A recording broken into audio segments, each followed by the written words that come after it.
नमस्कार, रायसीना रिपोर्ट्स में आपका एक बार फिर से स्वागत है। मैं हूं राजेश आहूजा और हम फिर से हाजिर हैं रायसीना रिपोर्ट्स की खास प्रस्तुति फ्लैश पॉइंट में सुरेंद्र सिंह ओबरॉय के साथ, ये जानने के लिए कि अमेरिका और ईरान की लटकी हुई बातचीत कब शुरू होगी। आम राय ये है कि स्ट्रेट ऑफ हॉर्मुज जो है एक ऐसी गांठ बन चुका है जिसका खुलना जरूरी है ताकि ईरान और अमेरिका के बीच बातचीत का रास्ता फिर से शुरू हो सके।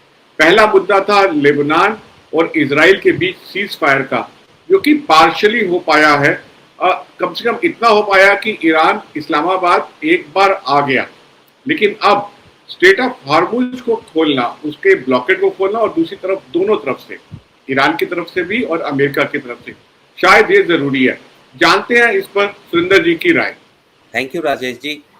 राजेश जी, जैसे हम देख चुके हैं कल 2 दिन या यूं कहिए फ्राइडे ऑनवर्ड्स, जब से यूएस टीम का कैंसिल हुआ था इस्लामाबाद जाना, तो एकदम ऐसा कुछ लग रहा था कि जैसे अब कोई बातचीत नहीं हो रही है। यहाँ तक कि डोनाल्ड ट्रंप की भी ज़्यादा स्टेटमेंट्स नहीं आ रही हैं, और जो स्टेटमेंट आ रही है वो थोड़ी बहुत ये चीज़ दिखा रही है कि हमारे पास टाइम है, अब ईरान को खुद कांटेक्ट करना चाहिए। लेकिन 3 या 4 चीज़ें बड़ी इंपॉर्टेंट है, मैं यूँ कहूँ आज मंडे मॉर्निंग जो है इस वीक के लिए। एक तो जो ब्रेंट क्रूड ऑयल है, इसके रेट्स दोबारा बढ़ने शुरू हो गए हैं। अभी तो एशियन मार्केट खुली है, अभी हमारी इंडियन मार्केट्स भी खुल रही हैं, तो लगभग $106-160 का वापस आ गया है बैरल।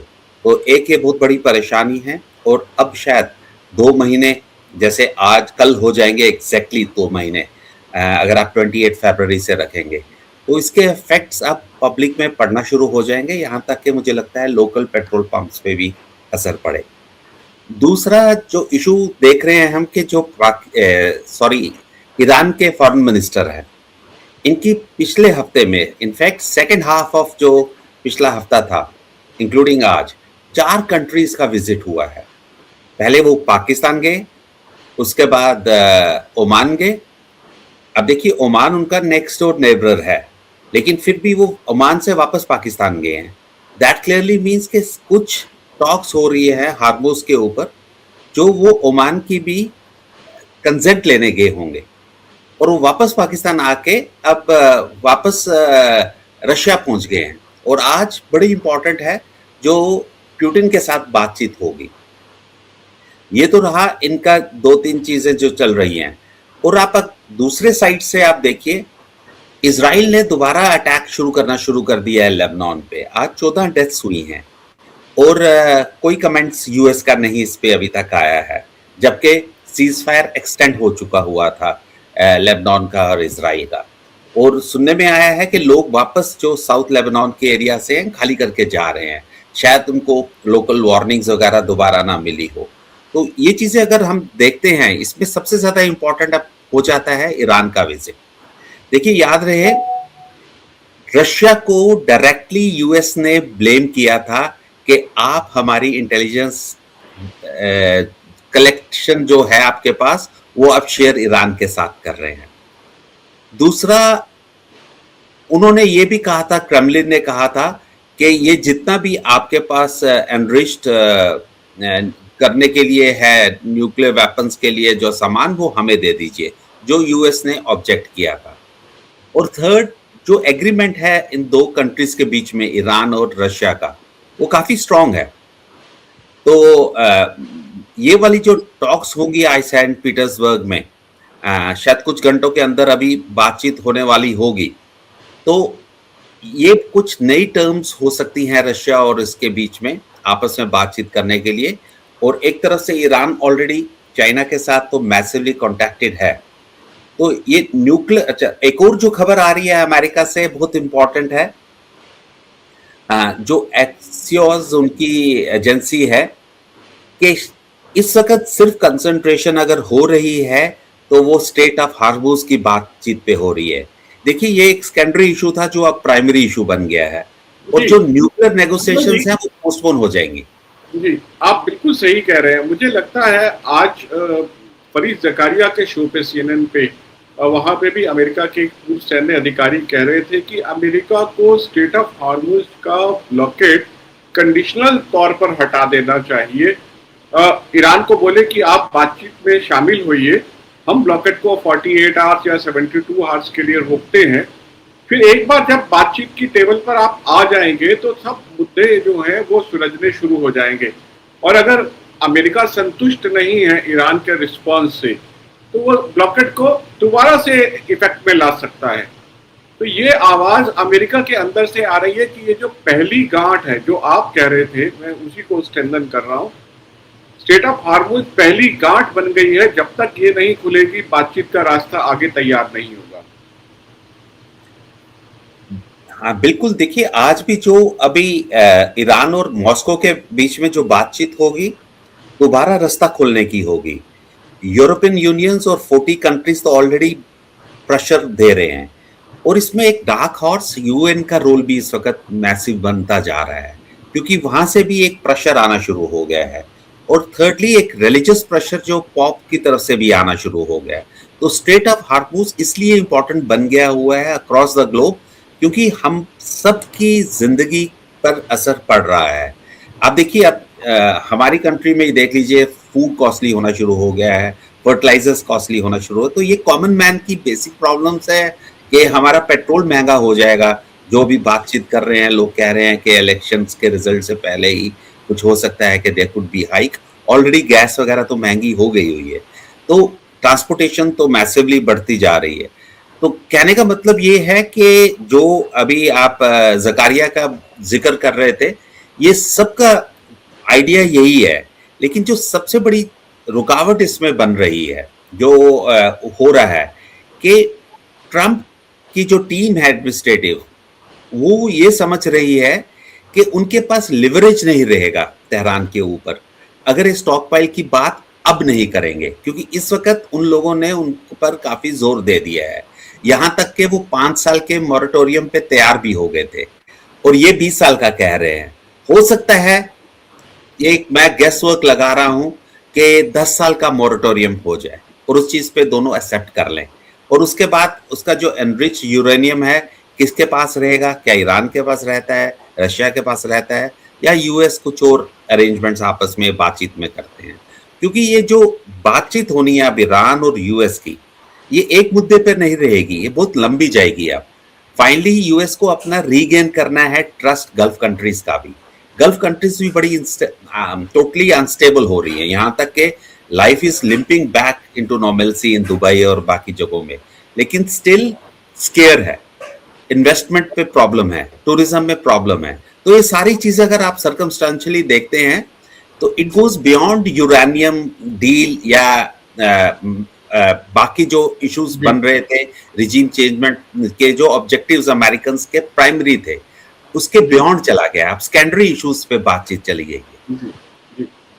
मैं आपको एक और बात याद दिलाना चाहूंगा कि ये जो एनरिच यूरेनियम है ईरान का, उसकी जो समस्या है उसकी जड़ में भी डोनाल्ड ट्रंप ही है।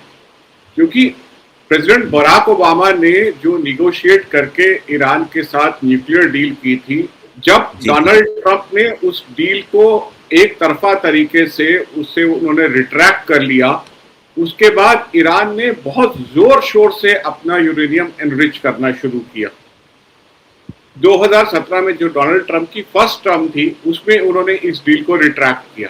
उसके बाद अब तक जितना यूरेनियम एनरिच हुआ है वो डोनाल्ड ट्रंप की वजह से हुआ। जिस मुसीबत से आज वो झेल रहे हैं, क्योंकि डोनाल्ड ट्रंप के साथ समस्या ये है कि वो करते पहले हैं और सोचते बाद में है। शायद इसी वजह से आज जिस समस्या से, जिस बात को लेकर कि ईरान का एनरिच यूरेनियम वहां पे नहीं रहेगा, वो समस्या तो उन्हीं की खड़ी की हुई है। नहीं, आप तो बिल्कुल ठीक कर रहे हैं। देखिए, अगर हम देखेंगे जो इनके कितने मिसस्टेप्स हुए हैं, मिसकैलकुलेशंस हुई हैं। याद रहे जब ईरान में प्रोटेस्ट शुरू हुए थे यूनिवर्सिटी वगैरह के, उस वक्त सिर्फ थ्रेटनिंग ही काम कर गई थी जो डोनाल्ड ट्रंप ने दिया था ईरान को कि अगर आपने एग्जीक्यूट किया किसी को तो मैं आप पे अटैक कर दूंगा, और किसी का एग्जीक्यूशन नहीं हो रहा था। और आज देखिए कितनी एग्जीक्यूशंस हो रही हैं जो वहां पे थे। सेकेंडली, 2-3 बार जो टॉक्स हो रही थी, विद इन टॉक्स अटैक कर दिया यूएस ने। तो एक जो हम बार बार बात करते आ रहे हैं, जो ट्रस्ट फैक्टर डेवलप हो रहा था वो भी खत्म हो गया। पहले तो ट्रस्ट था ही नहीं आपस में कुछ ज्यादा, लेकिन अब इतना मिसट्रस्ट हो गया है कि कोई विश्वास ही नहीं करना चाहता है, दोनों पार्टीज आपस में विश्वास नहीं कर सकते हैं। और वो सिर्फ क्यों हुआ है? क्योंकि डोनाल्ड ट्रंप कुछ ज्यादा बोल जाते हैं, और इतना ज्यादा बोल जाते हैं कि कभी कभी उनके एडमिनिस्ट्रेशन को भी कंट्रोल करना प्रॉब्लम हो जाता है, या उनके जो ईरान इसमें टाइम मेंबर्स। दो मुद्दे उठा रहा है। पहला, जब उनके न्यूक्लियर असेट्स पर पहली दफा जब इजराइल की हेल्प में अमेरिका ने अटैक किया, उस वक्त भी ईरान और अमेरिका के बीच बातचीत चल रही थी, और अमेरिका ने अपना जो बम्बार्डमेंट की ईरान की न्यूक्लियर फैसिलिटी पर इजराइल की मदद में, जो पिछले साल की वॉर थी। फिर इस बार भी आप देखिए, जेरेड कुशनर और स्टीव विटकॉफ के साथ बातचीत हुई, फिर अगले दौर की बातचीत होनी थी, और इसके बीच में इजराइल ने हमला कर दिया। एक बहुत बड़ी मिसकैलकुलेशन ये हुई कि अगर वो खामनेई को मार देंगे, एल्डर खामनेई को मार देंगे, तो रिजीम चेंज हो जाएगा। बल्कि मुझे लगता है कि अगर आप ताज़ा खबर देखें जो ईरान से आ रही है, कि इस वॉर के दरमियान, वॉर शुरू होने से पहले जिस तरीके से वहां पे जनता जो है क्लेरिक रिजीम के खिलाफ आवाज उठा रही थी, एक विद्रोह की स्थिति बन रही थी, इस वॉर के दरमियान कम से कम खबर आ रही है कुछ एक जो डिसिडेंट्स थे, जो कि वहां जेलों में बंद थे, उनको फांसी दे दी गई है। एग्जैक्टली मैं यही बात कह रहा था कि जो पहला थ्रेट आया था एजिटेशंस के बाद, उस वक्त एग्जीक्यूशन रुक गई थी ईरान की, कि डर था कि अमेरिकन अटैक कर देंगे। लेकिन अब इतना ज्यादा अटैक कर दिया ईरान पे कि वो डर ही खत्म हो गया, और उन्होंने एग्जीक्यूशंस, फांसियां देना बंद शुरू कर दिया होगा। और कई इंपॉर्टेंट लीडर्स को, जो उनके डिसिडेंट्स थे, जो लगता था कि आगे जाके उनकी लीडर्स बन जाएंगे, उन लोगों की I mean they have already been executed. तो यही कहने का मेरा मतलब है कि उन्होंने एक इतना अपने आप को, डिस्पाइट बीइंग सच ए सुपर पावर, के मिलिट्री कैलकुलेशंस जो थी, जो मिलिट्री डिप्लोमेसी थी, उनकी ठीक नहीं रही है। और उस वजह से we all are suffering, I would say. तो इसमें जो उन्होंने अटैक किए हैं, यहाँ तक हम कह सकते हैं कि जो इनका वॉर का स्ट्रेटजी था, वो भी इनका अगेंस्ट द पेंटागन था। आई मीन पेंटागन कुछ और कह रहा था और ये कुछ और कह रहे थे। याद है जब उनके चीफ ने बोला था कि it's going to linger on, तब वो मानने को तैयार नहीं थे डोनाल्ड ट्रंप। तो स्टिल नेचुरली ही had to obey the orders and go for a war. तो काफी आर्ग्यूमेंट्स आए थे, उस वक्त डिस्कशंस भी आई थी। तो फिलहाल अब तो जो कुछ हो गया सो हो गया, अब आगे क्या होना है। और सबसे बड़ी प्रायोरिटी तो यही है कि स्टेट ऑफ हार्मुज कैसे खुले, और ये बातचीत जो होने वाली है अभी रशिया के साथ, आई थिंक ये बहुत इंपॉर्टेंट है। और अब अगले महीने डोनाल्ड ट्रंप तो जा भी रहे हैं चाइना में, और चाइना जाने से पहले ही शायद एक प्रोसेस हो सकता है हो जाए कि स्टेट ऑफ हार्मुज कंडीशनली खुल जाए, दोनों कंट्रीज मान ले उस पर। और उसके बाद जो क्या न्यूक्लियर इशू रहता है, क्योंकि उसके बाद मेन एक न्यूक्लियर इशू ही रह जाता है। लेकिन अभी जो इम्पोर्टेंट ये है कि ओमान क्या ईरान के साथ एग्जैक्टली मानने को तैयार होगा, जो कंडीशंस अभी नया प्लान हो रहा है बातचीत करने का।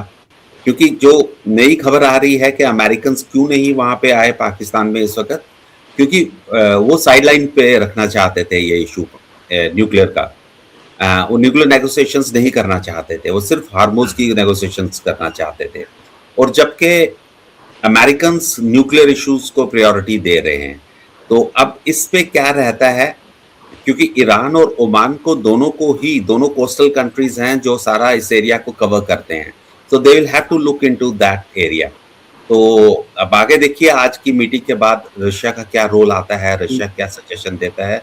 और बातचीत तो होनी है अमेरिकन के साथ, और बैक चैनल्स में जो इनके एम्बेसडर्स हैं, स्पेशली न्यूयॉर्क में जो यूनाइटेड नेशंस में है ईरान के, और वॉशिंगटन डीसी में शायद काफ़ी मैसेजिंग थ्रू उनके हो रही है।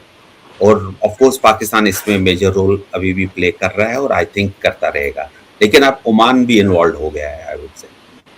मुझे लगता है कि व्हाइट हाउस कॉरेस्पॉन्डेंट्स के जो डिनर में फायरिंग की इंसिडेंट हुई है, उससे शायद डोनाल्ड ट्रंप को कुछ रिस्पाइट मिला है। जो लगातार उन पे ईरान के साथ बातचीत शुरू करने का प्रेशर बिल्डअप हो रहा था, वो प्रेशर थोड़ा सा हट गया है और डोनाल्ड ट्रंप जो है वो हमेशा अट्रैक्शन के सेंटर में रहना चाहते हैं। तो फिर से पूरा का पूरा अमेरिका का ध्यान डोनाल्ड ट्रंप पे केंद्रित हो गया। हालांकि शुरुआत में जो इन्वेस्टिगेटर से उन्होंने कहा था कि जो शूटर है उसका इरादा ट्रंप एडमिनिस्ट्रेशन के कुछ ऑफिशियल्स को टारगेट करने का था, लेकिन अब जो नैरेटिव जो है वहां पे चेंज हो रहा है। अब ये कहा जा रहा है कि उसका इरादा प्रेसिडेंट डोनाल्ड ट्रंप को निशाना बनाने का था और अब डोनाल्ड ट्रंप इसके जवाब में ये कह रहे हैं कि वो एक ऐसी हस्ती है, राजनीतिक हस्ती है और उनका मैसेज इस तरीके का है कि जिस वजह से वो हमेशा ऐसे असैसिनेशन अटेम्प्ट्स का निशाना बने, क्योंकि वो आमूलचूल बदलाव ला रहे हैं अमेरिकन पे, तो वो जाहिर तौर पर निशाना बने रहेंगे। तो फिर से वो वापस जो है आकर्षण के केंद्र में आ गए हैं। सारी बातचीत उनके इर्द गिर्द जो है वो केंद्रित हो गई है। मुझे लगता है कहीं ये सुरेंद्र जी, डोनाल्ड ट्रंप जब थोड़ा सा इस तरीके से बिहेव करते हैं तो फिर से वो थोड़ा एडामेंट हो जाते हैं, तो शायद हो सकता है कि वो अभी अगले एक हफ्ते तक ब्लॉकेड हटाने के लिए शायद तैयार ही ना हो। देखिए, इस वक्त ये बट नेचुरल है कि इस वक्त एक्सटर्नल इश्यूज पे कंसंट्रेशन यूएस का थोड़ा लेस हो जाएगा और इंटरनल सिक्योरिटी पे बढ़ जाएगा। अब देखिए, बहुत बड़ा लैप्स है और एक बार नहीं, दो बार नहीं, ये थर्ड टाइम हो रहा है ऐसा इनके साथ। चलिए, पहले जो अटैक हुआ था तो वो हेड ऑफ इलेक्शंस पे हो गया था कैंपेनिंग में, और सेकंड टाइम उनके गोल्फ कोर्स में हो गया था।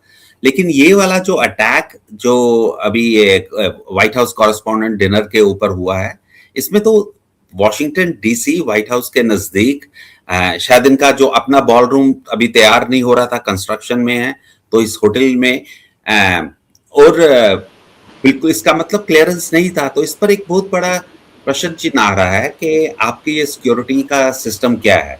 तो क्या इंटरनल सिक्योरिटी वीक हो गई है because of the external issues which they have been looking into? ये बहुत कंसिडरेशन होगा और इसमें बड़ा रीवर्क होगा। And I think some of the heads में आल्सो रोल डाउन, जैसे एक्सटर्नली पहले वो हो रहे थे अटॉर्नी जनरल वगैरह शरा के, तो इंटरनल जो इनलैंड सिक्योरिटी होगी, जो इनकी होमलैंड सिक्योरिटी है, उसके इशू आएंगे। एक काफी इंटेरोगेशन तो उस लड़के की हो रही होगी जो एक कैलिफोर्नियन लड़का है और पढ़ा लिखा है। आप देखिए कि उसके जो का एक मैकेनिज्म है जिसमें वो हर घटना का रिव्यू करते हैं और उसके बाद वो पता लगाते हैं कि चूक कहाँ पे हुई है। जाहिर तौर पर वो प्रोसेस शुरू हो गया होगा। जी, लेकिन सुरेंद्र जी, हमारा सवाल ये है कि अमेरिका का ध्यान जब इंटरनल सिक्योरिटी पे है और जिसके केंद्र में डोनाल्ड ट्रंप है, क्या इससे जो ईरान के साथ जो मसला सुलझाने का पूरा जोर शोर से अभियान चल रहा था वो प्रभावित तो नहीं होगा?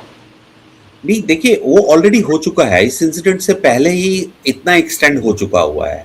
इनफैक्ट मेरे हिसाब से उनकी कंसंट्रेशन जब थोड़ी इंटरनली ज्यादा होगी तो ईरान अब अपना सोचना शुरू करेगा कि मुझे बातचीत करनी है। अभी वो इतनी स्टेटमेंट्स दे देते हैं कि ईरान को रिएक्ट करना पड़ता है। ईरान एक्टिव नहीं बात कर सकता है। ईरान की अपनी बड़ी प्रॉब्लम्स हैं इस वक्त। अगर आप देखिए उनका जो इंटरनल सिस्टम है, प्रेसिडेंट खुद कह रहा है कि आपका इलेक्ट्रिसिटी आप 2 बल्ब यूज कीजिए, सारे लाइटें ऑन ना कीजिए, फूड बहुत महंगा होता जा रहा है, जॉब्स जाती जा रही हैं लोगों की। इस वक्त नेशनल इंटरेस्ट की वजह से सारे इकट्ठे हैं और जो प्राइमरी इश्यूज थे, जो एंटी गवर्नमेंट के थे, एंटी एस्टैब्लिशमेंट के थे, वो सारे बैक बर्नर पे चले गए हैं और कोई बात भी नहीं कर सकता है, क्योंकि इस वक्त एक नेशनल सेव ईरान का मोरल स्लोगन वहां पे चल रहा है। लेकिन सारा कुछ देखते देखते ये टायरनेस भी आ सकती है। Iran will also have to work on it. Iran ज्यादा इस इशू को रिजॉल्व करने की कोशिश करेगा as compare to US right now. बस इशू यही है कि डोनाल्ड ट्रंप को अलाउ करना है अपने कॉन्फिडेंट ब्यूरोक्रेट्स को या डिप्लोमैट्स को इसको रिजॉल्व करने के लिए, और अपनी स्टेटमेंट्स थोड़ी डिप्लोमेटिक रखें तो वो बेटर है। पर कुछ कह नहीं सकते हैं how Israel is going to behave, और इजराइल को क्या इंस्ट्रक्शंस मिलती हैं, क्या अटैक भी दोबारा हो सकता है, जो लगता नहीं हो। बट ऑफ कोर्स ईरान का इशू रहेगा, लेकिन इंटरनल इश्यूज पे अब कंसंट्रेशन ज्यादा होगी यूएस में। और बहुत बहुत शुक्रिया इस अपडेट के लिए।